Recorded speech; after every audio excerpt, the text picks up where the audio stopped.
सुखी जीवन का रहस्य।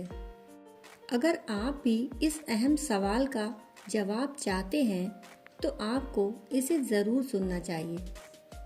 जीवन बहुत लंबा होता है, लेकिन अगर हम उसके सत्य को स्वीकार लें तो सदियां क्षण में बीत जाती हैं।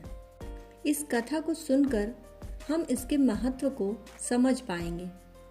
जीवन का अमूल्य ज्ञान भी कभी कभी छोटे से साधारण इंसान से मिल जाता है और कभी कभी छोटी छोटी घटनाएं, मुलाकातें पूरे जीवन को बदल देती हैं। और अथाह ज्ञान होने पर भी हमें पता चलता है कि हमें तो कुछ पता ही नहीं था। एक महान संत हुआ करते थे जो अपना स्वयं का आश्रम बनाना चाहते थे, जिसके लिए वो कई लोगों से मुलाकात करते, एक जगह से दूसरी जगह पर यात्रा के लिए जाते। इसी यात्रा के दौरान उनकी मुलाकात एक साधारण सी कन्या विदुषी से हुई। विदुषी ने उनका स्वागत किया और संत से कुछ समय कुटिया में रुककर आराम करने की याचना की। संत उसके मीठे व्यवहार से प्रसन्न हुए और उन्होंने उसका आग्रह स्वीकार किया। विदुषी ने संत को अपने हाथों का स्वादिष्ट भोज कराया और उनके विश्राम के लिए खटिया पर एक दरी बिछा दी और खुद फर्श पर टाट बिछाकर सो गई। विदुषी को सोते ही नींद आ गई। उसके चेहरे के भाव से पता चल रहा था कि विदुषी चैन की नींद ले रही है। उधर संत को खाट पर भी नींद नहीं आ रही थी। उन्हें मोटे नरम गद्दे की आदत थी जो उन्हें दान में मिला था। वो रात भर विदुषी के बारे में सोच रहे थे कि वो कैसे इस कठोर धरती पर इतने चैन से सो सकती है। दूसरे दिन सवेरा होते ही संत ने विदुषी से पूछा कि तुम कैसे इस कठोर धरा पर इतने चैन से सो रही थी।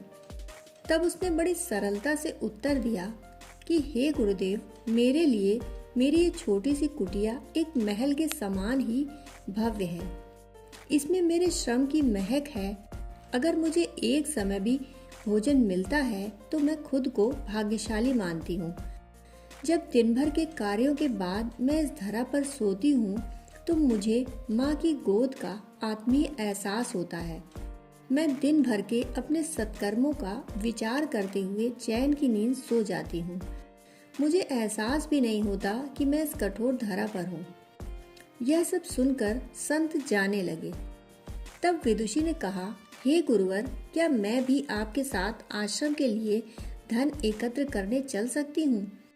तब संत ने विनम्रता से उत्तर दिया, बालिका, तुमने जो मुझे आज ज्ञान दिया है उससे मुझे पता चल गया कि चित्त का सुख कहाँ है। अब मुझे किसी आश्रम की इच्छा नहीं रह गई। यह कहकर संत अपने देश वापस लौट गए और एकत्र किया धन उन्होंने गरीबों में बांट दिया और स्वयं एक कुटिया बनाकर रहने लगे। आत्म शांति एवं संतोष ही सुखी जीवन का रहस्य है। जब तक इंसान को संतोष नहीं मिलता, वो जीवन के चक्र में फंसा ही रहता है और जो इस चक्र में फंसता है उसे कभी चैन नहीं मिलता। जीवन का सुख संतोष में ही है। अगर मनुष्य जो है उसे स्वीकार कर ले और उसी में खुशियां तलाशे तो वो उसी क्षण सारे सुख का अनुभव कर लेता है। जिस तरह विदुषी एक वक्त के भोजन को ही अपना सौभाग्य मानती है और कठोर धरा पर भी चैन से सोती है, उसी कारण उसे जीवन में सभी सुखों का अनुभव हुआ। वहीं एक संत वैरागी होते हुए भी खाट पर चैन से नहीं सो पा रहा था, क्योंकि उसे अपने पास जो है उसमें संतोष नहीं था। जिस दिन उसने यह सत्य स्वीकार कर लिया, उसे एक कुटिया में भी अपार शांति का अनुभव होने लगा। यह कथा सुखी जीवन का रहस्य कहती है। आज घरों में अपार धन दौलत, ऐशो आराम होते हुए भी लोग सुख शांति से नहीं रहते, क्योंकि उन्हें जो है उसमें संतोष नहीं मिलता।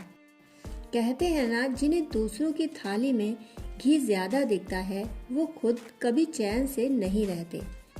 व्यक्ति को हमेशा वो चाहिए जो उसके पास नहीं है, और वो मिल जाए तो नई महत्वाकांक्षा उसकी जगह ले लेती है। इस तरह पूरा जीवन असंतोष में ही बीत जाता है और अंत समय में भी चैन नहीं मिलता। अतः संतुष्टि ही जीवन का मूल मंत्र है। अगर इंसान में संतोष है तो कोई दुख उसे तोड़ नहीं सकता। यही है जीवन का रहस्य।